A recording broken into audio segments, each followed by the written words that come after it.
All right, so we are diving deep today into this book, Parenting for Tomorrow. Yeah. And it's really kind of a wake-up call Mm-hmm. about, how to raise kids who are really ready for what's next. Yeah. Not just next week, but like the future. Yeah, it definitely challenges some traditional ideas about parenting. Yeah, the first thing that really hit me was just like how much emphasis it puts on tech disruption. Right. I mean, we all know things are changing fast, Yeah. but this book really drives home how AI, quantum computing, all that is like changing everything. And the speed of that change is just mind-boggling. Yeah. The book uses this example of Flash, remember that software for websites? Uh-huh. It was everywhere in the 2000s. Oh, yeah. And then, boom, obsolete. Wow. That's how fast the tech landscape is shifting, and it's happening across all fields. Okay, so tech is changing everything. Mm-hmm. But here's the kicker. Our schools are still stuck in the past. Oh, yeah.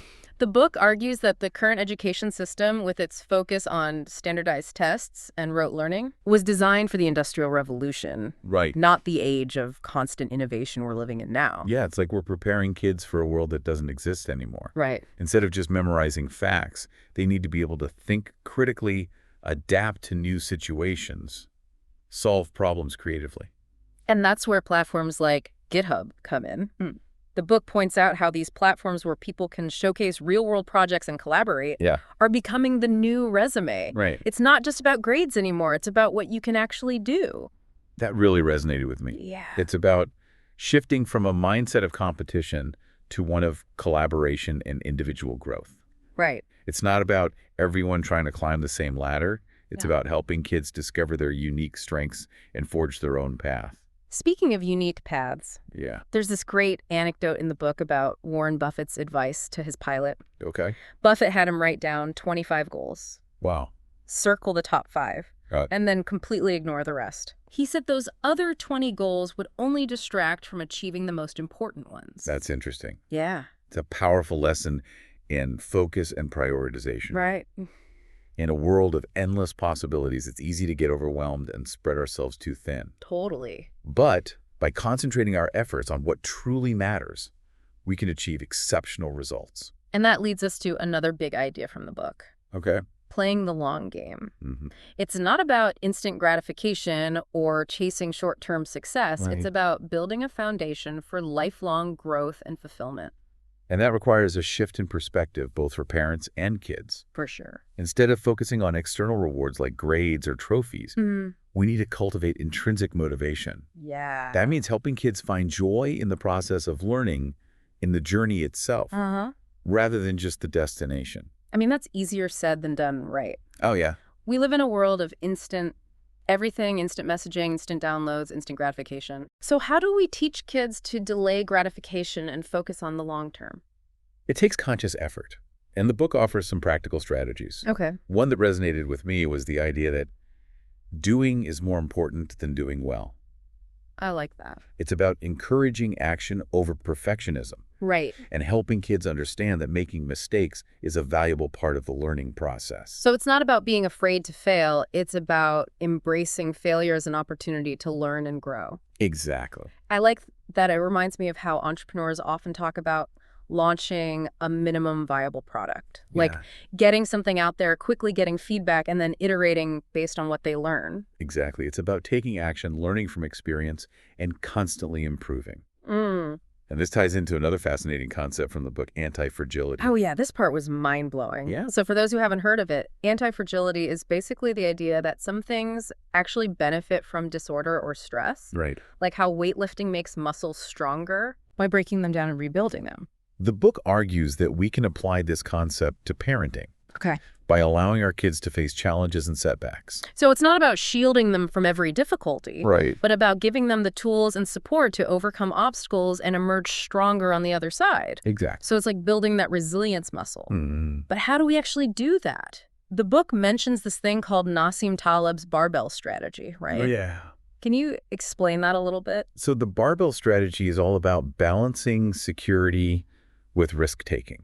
Okay. It's like having a solid foundation, stable job, some savings in the bank, but then also taking calculated risks in other areas of life. Okay. So the book suggests that parents can apply this to their kids Interesting. by encouraging them to have a solid base, like good study habits, Okay. while also allowing them to take calculated risks in areas they're passionate about, Got it. like trying a new sport or starting a small business. Yeah. This way, they're prepared for a world full of both stability and uncertainty. They gave the example of Eileen Gu, the Olympic skier, who balances her intense athletic training with academics. Right. It's a perfect example of how to apply this strategy in real life. Exactly. It's about fostering that adaptability, that ability to handle whatever life throws their way. Right. Which ties into another key theme from the book: prioritizing character over grades. So it's not about just chasing good grades, but about developing those essential character traits. Yeah. Like resilience, adaptability, Right. and that entrepreneurial mindset we were talking about. Absolutely. And the book breaks down how these traits can be developed at different stages of a child's development. Oh, interesting. It talks about how parenting approaches should evolve as children grow, from establishing basic trust in infancy to fostering independence in adolescence. Yeah. That's really a fascinating journey. It makes you realize that parenting is so much more than just making sure they do their homework and eat their vegetables. Right. It's about shaping their character and equipping them with the skills they'll need to thrive in a world that's constantly changing. And one of those essential skills is financial literacy. Oh, yeah. Parenting for Tomorrow emphasizes the importance of teaching kids about money from a young age. They even reference that classic book, Rich Dad, Poor Dad, Yeah. which talks about the different mindsets people have about money and how those mindsets can either lead to financial freedom Right. or keep you stuck in the rat race. It's a powerful illustration of how our beliefs about money shape our outcomes. Yeah. And it's never too early to start teaching kids about financial responsibility. Even something as simple as involving them in budgeting decisions can make a huge difference. I was really inspired by the examples they gave of young entrepreneurs Yeah. like Ryan Kaji and Michaela Ulmer, who used these principles early on Right. and achieved incredible success. It shows that even kids can understand and apply these concepts. So it's about empowering them with the knowledge and skills to create their own financial future. And that ties into the bigger theme of the book, which is preparing kids for a future that we can't fully predict. It's about giving them the tools, the mindset, the resilience to not just survive, but thrive in a world full of unknowns. Absolutely. And one of the most powerful tools, according to the book, is relationships. Absolutely. Parenting for Tomorrow really dives into the profound impact of healthy relationships on a child's well-being. Yeah. It's not just about academics and finances. It's about nurturing those emotional connections that provide a sense of belonging, security, and support. And they talk about how parental stress can actually negatively impact kids. That's right. It's not about being perfect parents, but about being present, aware, and creating a stable, loving environment where kids feel safe to be themselves. And they highlight some great resources for parents, too. Cool. Like the books, The Family Crucible and The Fear Cure.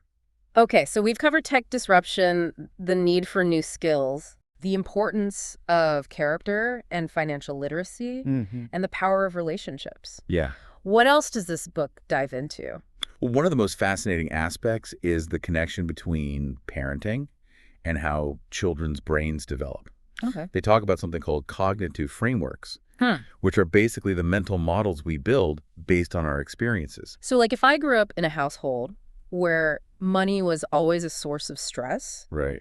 I might develop a scarcity mindset around money. That carries into adulthood. Exactly. These frameworks shape how we see the world, make decisions, and react to situations. Yeah. And the book argues that understanding how these frameworks develop in children can help us be more intentional about the experiences we create for them. That's really interesting. Yeah. So it's not just about what we teach them, but about the environment we create and the experiences we expose them to. It's about understanding that even seemingly small things can have a big impact on how their brains develop. And they talk about the concept of implicit memory, which is really fascinating. Okay. These are memories that we don't consciously recall, Okay. but that still influence how we react and feel.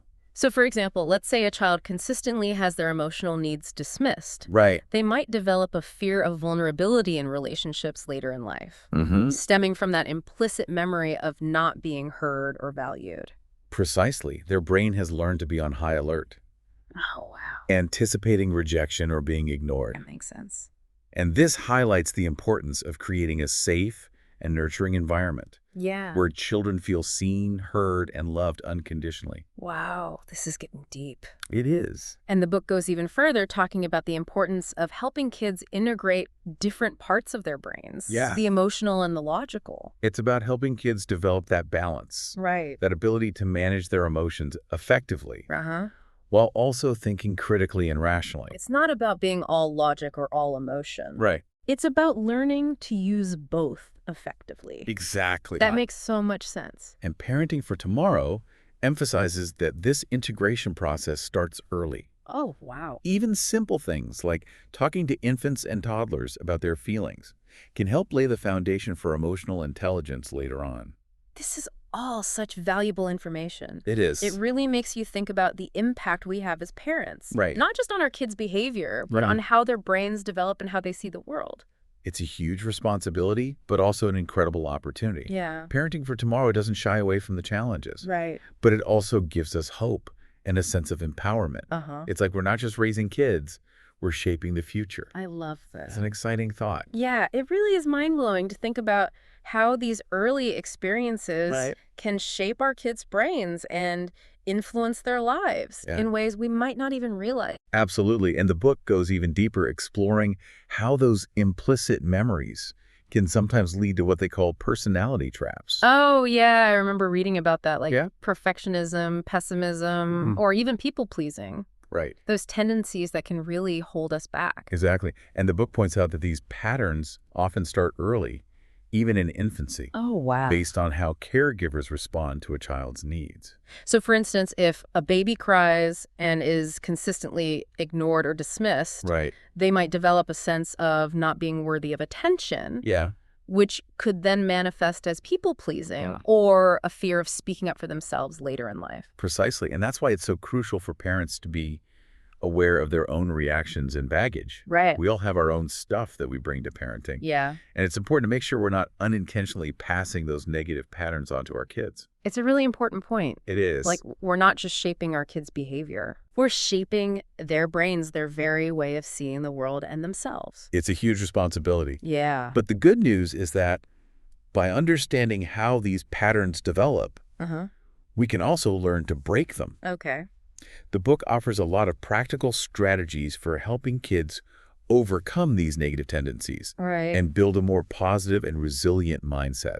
One of the things I found really helpful was the section on emotional intelligence. Oh, yeah. It's not just about book smarts anymore, right? No, not at all. It's about being able to understand and manage your own emotions, empathize with others, and build strong, healthy relationships. Absolutely. Emotional intelligence is crucial for success in life, Right. both personally and professionally. Right. And the good news is it's a skill that can be learned and developed, Okay. especially with the right guidance and support from parents. The book emphasizes the importance of creating a safe and supportive emotional environment for kids. It talks about how parental stress Well, yeah. can actually be contagious Absolutely. and negatively impact kids. That's right. Children are incredibly sensitive to their parents' emotional states. Wow. If we're constantly stressed out or anxious, Yeah. they're going to pick up on that. Uh-huh. And it can create a sense of insecurity and instability for them. So it's not about being perfect parents, Right. but about being aware of our own emotional well-being and taking steps to manage stress Yeah. so we can show up for our kids in a more calm and grounded way. And Parenting for Tomorrow offers some practical tips for doing just that, Oh, cool. like mindfulness exercises, Okay. creating a calming bedtime routine, Uh-huh. and spending quality time together as a family. They also recommend a book called The Family Crucible, Yes. which really delves into the complexities of family dynamics Right. and offers insights into how to improve communication and build stronger, healthier relationships. It's classic for a reason. Yeah. It really highlights the power Yeah. of healthy communication and how it can transform family relationships. And speaking of transforming relationships, one of the key messages in Parenting for Tomorrow Yeah. is the importance of letting go, of the need to control everything. Oh, yeah? It's about trusting our kids, trusting ourselves, and trusting the process of life. That resonated with me, too. Yeah. It's about recognizing that we can't shield our children from every difficulty Right. or dictate their every move. Yeah. We have to give them space to make their own choices, learn from their own mistakes, and ultimately create their own unique path. And that requires a lot of faith. It does? Both in our kids and in ourselves. Right. It's about letting go of the fear of the unknown and embracing the adventure of parenthood. Yeah. Even with all its twists and turns. The book emphasizes that those twists and turns, those challenges and setbacks, are actually where the most growth happens. That's interesting. It's like instead of shielding our kids from every bump in the road, we equip them with the skills to navigate those bumps, to even come out stronger on the other side. It's about trusting them to figure things out, to make mistakes, to learn and to grow. Exactly. It's about empowering them to become resilient, resourceful, and capable individuals. And one of the ways we can empower them is by building those positive habits from a young age. Oh, absolutely. The book really dives into the science of habit formation, referencing James Clear's atomic habits. Yeah. And those amazing techniques like mini habits and habit stacking. It's like giving them a superpower. Right. And the great thing about these techniques is that they're simple and easy to implement even for young children. Can you remind me how those work again? Sure. So mini habits are all about starting small, ridiculously small. Okay. To make it impossible to fail. Okay. Like if you want to build a writing habit, commit to writing just one sentence a day. Oh, God. Sounds silly. Yeah. But the point is to build momentum to create that positive feedback loop. I see. So once you've written that one sentence, you're more likely to keep going. Right, it's like tricking your brain into building the habit. Exactly. And habit stacking is about linking a new habit to an existing one. Okay. So if you always brush your teeth before bed, that's your cue to do a quick meditation or read a few pages of a book. Right. It's about piggybacking on an existing routine. Got it. To make it easier to stick with the new one.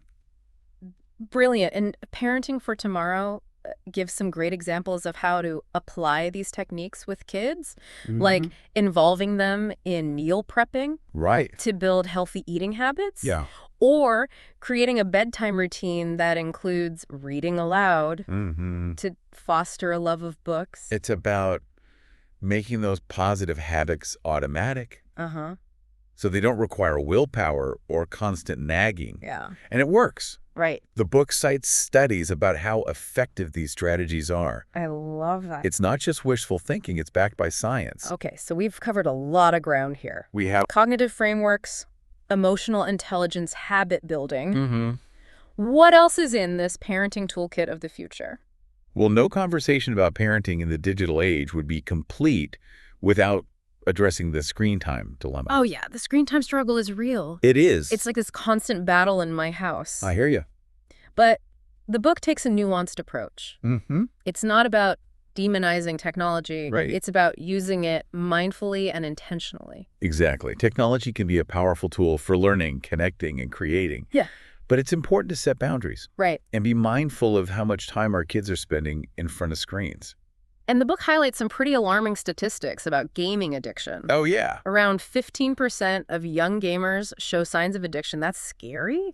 It is concerning, and it underscores the importance of being proactive. Right. And having those conversations with our kids about healthy technology use. Yeah.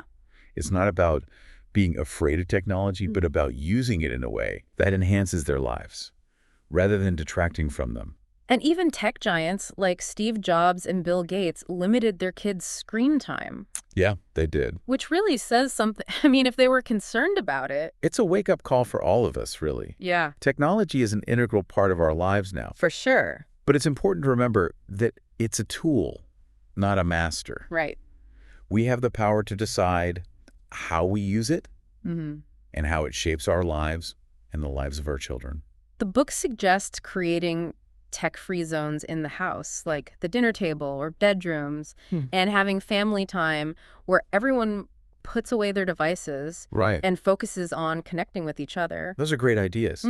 It's about being intentional. Yeah. And creating those spaces where we can disconnect from the digital world and reconnect with each other. And it's about being good digital role models ourselves, right? Absolutely. Like if we're constantly glued to our phones, our kids are going to pick up on that. Actions speak louder than words. Right. We need to model the behavior we want to see in our kids.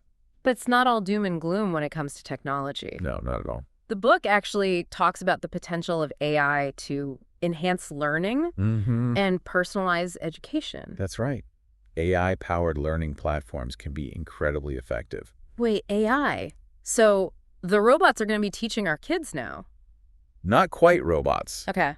but these AI-powered platforms can be like having a personalized tutor for every child, Oh, wow. helping them learn at their own pace and in a way that makes sense for them. That's pretty cool. It is. It sounds like we need to be open to embracing these new technologies Mm, and how they can benefit our kids' education. exactly. Parenting for Tomorrow encourages us to be open to new approaches Yeah. and to see technology as a potential ally in raising well-rounded, future-ready kids. But it's also about being discerning, Yeah. right? Absolutely. Choosing technology that truly serves our kids and their development, Right. not just the latest gadgets for the sake of it. It's about finding that balance, Yeah. that sweet spot where technology enhances our lives without taking over. Okay, so we've covered a ton of ground here. We have. Cognitive frameworks, emotional intelligence habit building, Yeah. navigating the digital world. Mm. It's like a masterclass in parenting for the future. And we haven't even touched on everything. Wow. There's so much more in Parenting for Tomorrow. Right. It's truly a deep dive into the complexities of raising kids Yeah. in this rapidly changing world. But it all comes back to this core idea, right? It does. Preparing kids for a world we can't fully predict. A world that will require them to be adaptable, resilient, creative, and They're compassionate. basically awesome humans. Yes. And that's the kind of future I want to raise my kids for. Me too. And Parenting for Tomorrow gives us the tools, the insights, the inspiration to do just that. Yeah. It's not about fearing the future. Right. It's about embracing it with courage, Yeah. curiosity, and a deep love for our children. So what does all this mean for our listeners? What's that one nugget of wisdom, that aha moment that you want them to walk away with? You know, for me, it all comes down to letting go. Letting go. Letting go of the need to control. Letting go of outdated expectations. Letting go of the fear of the unknown. Wow, that's powerful. It is. Explain that a bit more. It's about trusting the process. Yeah. Trusting our kids, trusting ourselves. Mm-hmm. And trusting that even in the face of rapid change, we can raise amazing humans Yeah. who will thrive in this new world.